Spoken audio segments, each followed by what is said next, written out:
You ready? Well, Mick, you've been around for a long time. How hard is that on your stomach today? A loss is a loss. It's not.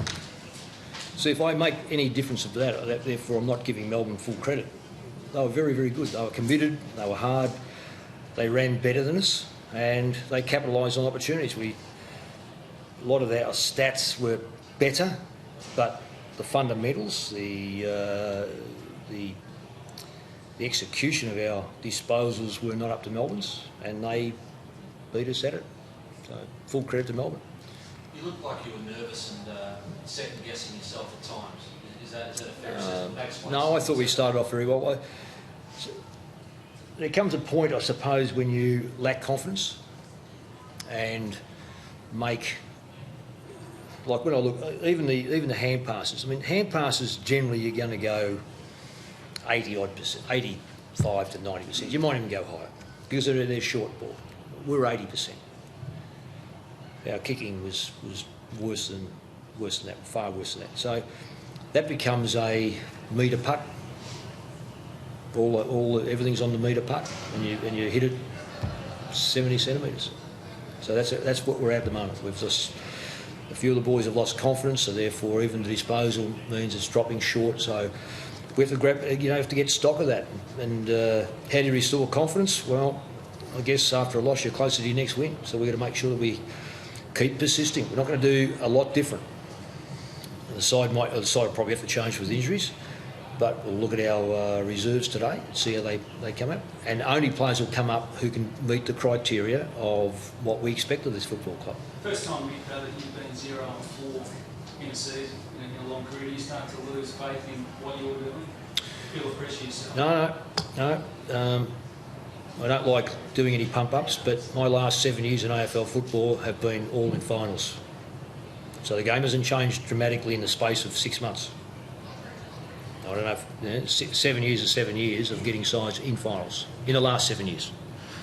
So therefore, what I base that on is a sound defence, a good football side, adhering to the rules and going forward.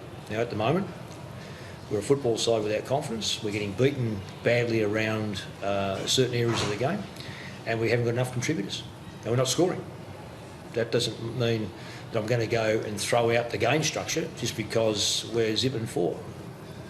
So in that, to answer that, then I'm not going to start second guessing myself because all of a sudden we're zipping 4. Has your view of what this side's capable of changed between, say, February and now? Well, I always thought that certain players would take a lot longer to work into the season. We have, it's well documented, I'm not going to go over that again as far as injury blokes go, but they're the blokes that have taken longer to get up to, I guess, the rigours of AFL football because they're still coming off those injuries. But that finishes after a while. When you start to get in a few games, you get your fitness right. And when I say fitness, there's nothing wrong with our fitness. When you get over your injury and you're back in and you've done your pre-season, like Heath Scotland, for instance. You know, the question was, why hasn't Heath played? Well, because Heath had no pre-season and he's done his pre-season over the last few weeks. So therefore, he's entering into his early stages of the year, if you like. No different than with Judd when he comes back, and no different with perhaps even a Thomas. So the expectations, well, I'm not going to drop the expectations. I expect that we've got to rally, we've got to go back and if it means starting again, start to look at what we need to do again. So Mick, you don't think the Blues are that far off from what you say? Well, at the moment we're a long way off. Clearly, if you ever look at it, we're zipping 4. I mean, there's no use hiding it. But that doesn't mean I've lost faith in the side. Is there any comparisons with today's game that you lost because you were favourites to win to the 2002 and the 2003 grand final losses? Is there what? Would there be any comparisons? Could you compare today's loss to those 2 grand finals you coached that were losses in 2002, 2003? It's something 12 years ago, or whatever it was. I'm still trying to come to grips with what do you... I don't want to make, I respect your question, but I don't see any significance whatsoever with the what happened, the grand finals compared to round 4. Because that was a very hurtful loss to lose those two grand finals. Could you compare today's loss to those two losses? Oh. Rebuilding confidence, I guess, Mick. You know, how do you... No. Well, let me answer the question. No, that's the least of my concerns what happened in 2002, 2003. This is 2014. And yes, we're all disappointed. But you can't stop the world from moving around, and you're on it, you stay on it, and you do something about it. Well, sorry. Just on, if we just get to last week, you said it was one of the most embarrassing losses that the guys have put up, and that you were thankful that there was only a 6-day break for the next year. And then today, it just seems like that you come up against a team that was more determined and more ferocious. That's the reason. It's disappointing, though, that the lack of, desperation. Well, I wouldn't say that there were certain instances, but by and large, I thought most of the players busted their guts to get out there. It's no excuse. Melbourne deserved the victory. History will show you lose one player. We lost one player in the first quarter. You lose a second player, a key player. The ratio of winning is minimised greatly by losing two players. We've got two changeover players, and we're bringing in two kids and our oldest player. We've got to hold up with running against three players, and we're running against. It puts massive pressure on the player group, massive pressure on the bench, massive pressure through the middle of the ground. Yeah, there are certain instances where who won the hard ball gets? I don't know. I'll tell you who did. Yeah. We won. Okay, I'll tell you who won getting inside 50. We did. I'll tell you who won. I'm saying who won the game. And they won the game, and they clearly won the game. Yeah. But that doesn't mean that we didn't try. Do you feel under pressure for your job? I mean, the blowtorch will come on you. Well, the blowtorch can come. I'm glad. Look, Mark, with all due respect, I hope it comes on me and not my players, because if I'm not old enough and been around long enough, it can come on me all it likes. It's part of the game. If you don't cop that, you don't cop anything, because that's just the way it is. But if it comes on because of what reason? Tell me what the reasons would be, Mark. Well, we thought you were going against Melbourne. So you're underestimating Melbourne, but okay. They've chased. They did well against the Groves in Sydney. They almost they did well against St Kilda, and they beat Richmond in the NAB Cup. But yeah, okay. So you're right. So, of course, the side that I don't bet, never have. So I don't know how the bookies come up with their figures. It was all based on who's the favourite to win. Well, clearly, 16 sides should just go away and let the two favourites play off. It doesn't happen like that, Mark. But if you want to make the heat, well, have a reason to. Don't just throw it up that because we're favourites. Look, I mean, question the coaching, question my desire, question my player group, question all bits and pieces. Blowtorch comes on.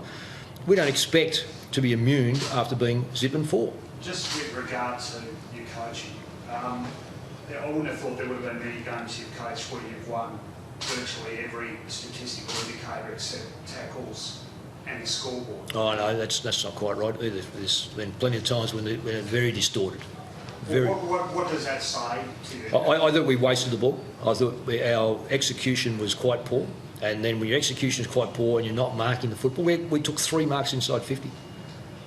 The ball went in there 45 times. Did we use the right channels? 60-70% of the times we did. We didn't mark the football. I'll be responsible for a heap of things, but I can't mark the football. If it drops, hits the chest and bounces out. I can't mark the football if one hand goes up instead of 2 hands goes up. I can't, and I'm not. This is not deflecting. I'll wear it all. Don't worry, mate. Is that their failure to do that about confidence or about? Of course, it's confidence at the moment. It's not ability. Well, it may have something to do with ability. I mean, at the end of the day, you get judged on the results, and when you get beaten by 2 or 3 goals, whatever it was today, and belted last week and lost the previous week by a couple of goals, whatever it was, then you are always going to be under the pump, because players react to victories. They gain confidence in victories. They lose confidence when they don't win victories. When they don't win, rather. So therefore, we've gone down 4 times. So the confidence level, when you get a statistic that says, in my book here, I'm only going by what it says here, 63 to 71% a kicking efficiency, we don't practice good disposal. We practice good disposal. We go and practice it, and we practice all the exercises around it. We practice the short kick, the long kick, and all the other kicks.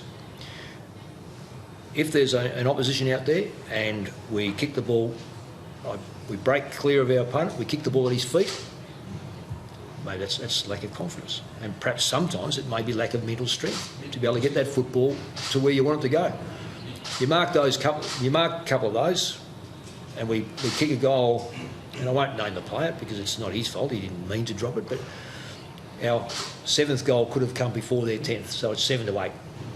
And 3 points, but it didn't happen. Mick, you said yesterday in press conference that you continue to fight until there's no mathematical possibility. Exactly. You can't make, nothing's changed since yesterday. Well, why would it change it? What you say, if you lose 4, you don't make the 8? So you still think Carlton can play 4? All I'm saying is, whilst we're alive, we'll keep trying. Mick, That's all I'm saying. is there anything wrong with Mark Murphy at all, and if not, is it a bit of a damning statement that he spent the second half deep forward when the game was there to be won? Well,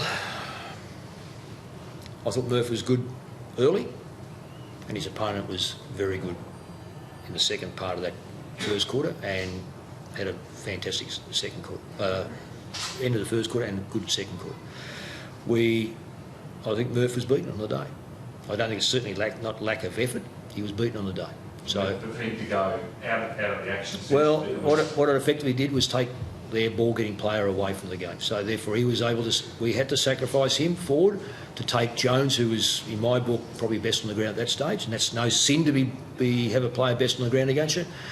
But we were able to, at least, he folded him out of the game, and outside of then, the results in the second and third quarter, 4-1 to 1-2. He kicked two goals, 7 or something like that. But it's certainly. So he's been taking captain out of the action, essentially be a decoy. Well, he's not a decoy. He was there to kick goals. No. We couldn't kick goals. Yeah, to take someone out of play. But we couldn't kick goals. And he's a recognised goal kicker. So it's a twofold effect. We see if we get Jones out of it, and we put Murphy in a spot where he is put at the feet of, say, Henderson or Casbolt with the intent of kicking goals, because he's a recognised goal kicker, which I don't think he did. I think he kicked the goal. Yes, he did. He kicked the goal. So we got one out of him. 3 or 4 would have been fantastic. It didn't happen. Thanks, guys.